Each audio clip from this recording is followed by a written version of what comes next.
प्रभु जगन्नाथ कौन खेलना ट्रैक्टर बुलेबे।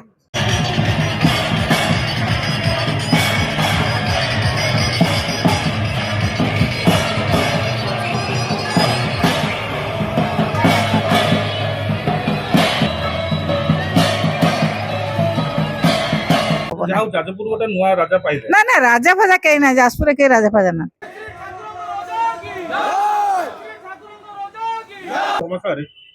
राजा सरकार गोटे नोटिफिकेशन कले कि राजा हे पुणी किए राजा रही राजा हबार योग्यता बाछि थांती प्रजा माने बाछि थांती। सारा ओडिशार तो राजा होउचंती गोटे राजा से होउचंती गजपति महाराजा। गजपति महाराजा से सारा ओडिशा जाति जगन्नाथ प्रेमी समस्ते मानती ओडिशार राजा होउचंती गजपति महाराजा। गजपति महाराजा जगन्नाथ रथ चेरा परा करते आउ जदि किए राजा बेश कह जमी कहते नहीं जो मंदाकिनी रज लगाई गाम सुकर कि होइब गाई गाम सुकर केबे गाई हो पार ना कि कुआ केबे कोइले हो पार ना। जी राजा से राजा ये राजा बेश पिंधिकी किए राजा रोल कले राजा है जीवे ना।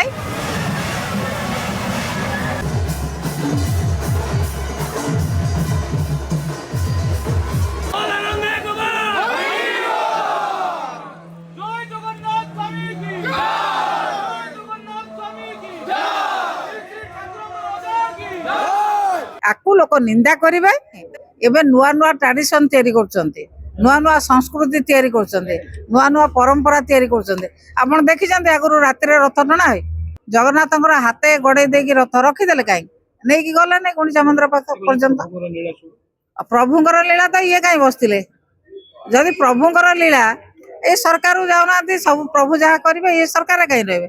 जाजपुर बर्तमान नुआ महाराज बाहर धर्मशाला नुआ राज सुजोग मिलला लिखु साहू को जो जगन्नाथ को लेकिन पुरी एत घटना घटीगला सेपटे जाजपुर धर्मशाला ठाकुर को ट्राक्टर रे बुलाला जगन्नाथ बलभद्र सुभद्रा को ट्राक्टर रे प्रभु जगन्नाथ को जी जिते भूल बाटे व्यवहार कर तार दंड पाई। प्रभु जगन्नाथ कौन खेलना ट्रैक्टर बुलेबे ये भूल कथा सब जे करुँच अनुरोध कर सब भूल कथा क्षांत रुहतु। प्रभु जगन्नाथ को सम्मान दिंतु। प्रभु जगन्नाथ होचंती ओडिया जातिर प्राण देवता कोटि कोटि जगन्नाथ प्रेमी ये सब कथा देखुंत ये सब जिनस क्षांत रहा दरकार एवं जगन्नाथ को जो भाव में भक्तिर सहित पूजा करने कथा भक्तिर सहित पूजा करा जाऊ। ये प्रचार प्रसार पर ट्रैक्टर बुहा जाए कि ये सब कथा जगन्नाथ न करा जाऊ।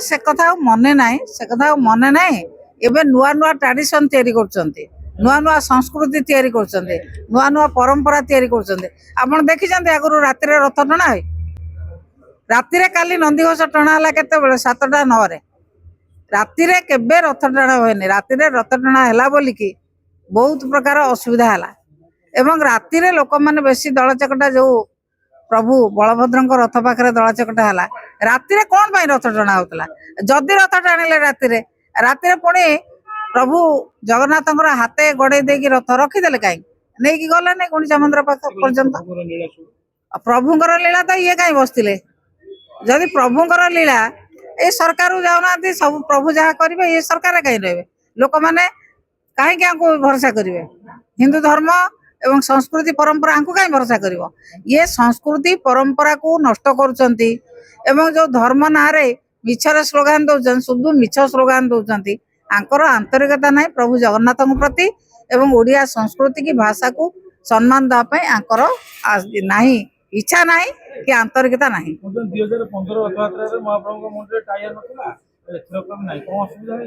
ना तो किसी असुविधा हो ना राति रथ चलने कौन असुविधा राति कौन रथ चलता आप पचार राति कौन रथ चलला तो किसी असुविधा होने से जहाँ कहते से तो जबत करके लोक सब रखुंट ना जो नीति नियम साधारण लोकों जनसाधारण प्रयोज्य नुहे से गुड़ाक कर संस्कृति परंपरा प्रयोज्य नुहे से कथा कर ओडिया परंपरा को नष्ट कर संस्कृति की नष्ट कर ये ओडिया अस्मिता ये सब ओडिया अस्मिता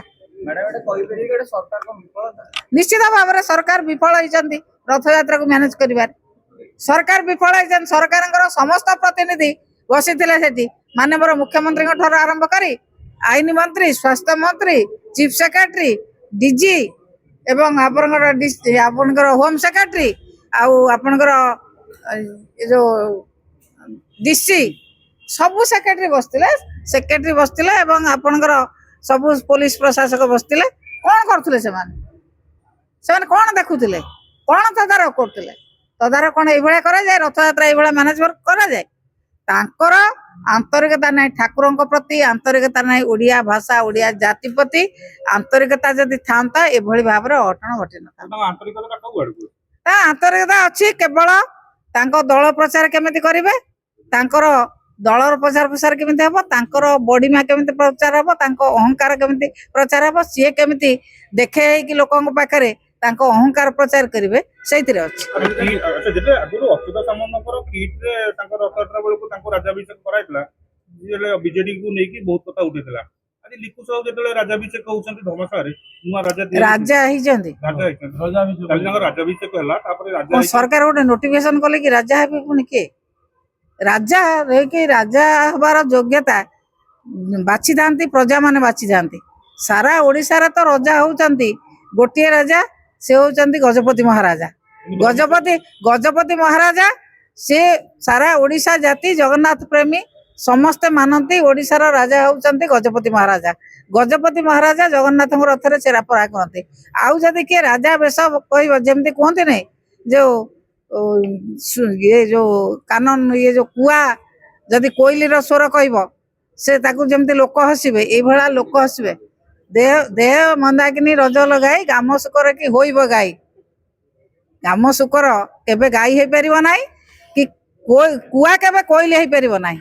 ଯିଏ ରାଜା ସେ ରାଜା। ଏ ରାଜା ବେଶ ପିନ୍ଧିକି କିଏ ରାଜା ରୋଲ କଲେ ରାଜା ହେଇଯିବେ ନାହିଁ, ଆକୁ ଲୋକ ନିନ୍ଦା କରିବେ। ତେଣୁ ଏସବୁ କଥାର କ୍ଷାନ୍ତ ରହି ଓଡ଼ିଶା ଜାତିର ରାଜା ହଉଛନ୍ତି ଗଜପତି ମହାରାଜା, ତାଙ୍କୁ ସମ୍ମାନ ଦିଅନ୍ତୁ। ଓଡ଼ିଶାର ପ୍ରାଣ ଠାକୁର ହଉଛନ୍ତି ପ୍ରଭୁ ଜଗନ୍ନାଥ, ବଳଭଦ୍ର, ମା ସୁଭଦ୍ରା, ତାଙ୍କୁ ସମସ୍ତେ ସମ୍ମାନ ଦିଅନ୍ତୁ। ଧର୍ମଶାଳାର ରାଜା ଏବେ ଲିପୁ ସାହୁ ସେ ରୋଲ୍ସ ରୟଲ୍ସ ଗାଡିରେ ଆସିଲେ, ଆଉ ତାପରେ ଜଗନ୍ନାଥ ରଥରେ ବି ଗଲେ, ଆଗରେ ଟ୍ରାକ୍ଟରରେ ବି ଗଲେ। ଟ୍ରାକ୍ଟରରେ ନବା ରାଜା ହବା, ମୁଁ ତ କହିଛି। ଓଡ଼ିଶାର ରାଜା ହଉଛନ୍ତି ଜଣେ, ଓଡ଼ିଶାର ରାଜା ହଉଛନ୍ତି ଗଜପତି ମହାରାଜା, ତାଙ୍କୁ ସମସ୍ତେ ରାଜା ବୋଲି ମାନନ୍ତି। ଏବେ ନୂଆ ରାଜା ପୋଷାକ ପିନ୍ଧି କିଏ ଯଦି ରାଜା ଅଭିଷେକ ହେବାକୁ ଚେଷ୍ଟା କରିବ, ଇଏ କେବଳ ଲୋକ ହସିବେ ଏବଂ ଲୋକଙ୍କ ପାଖରେ ନିନ୍ଦିତ ଅପମାନିତ ହେବେ, ଆଉ କିଛି ଫଳ ହବ ଯାଜପୁର ଗୋଟେ ନୂଆ ରାଜା ପାଇଲେ। ନା ରାଜା ଫାଜା କେହି ନାହିଁ, ଯାଜପୁରରେ କେହି ରାଜା ଫାଜା ନାହାନ୍ତି।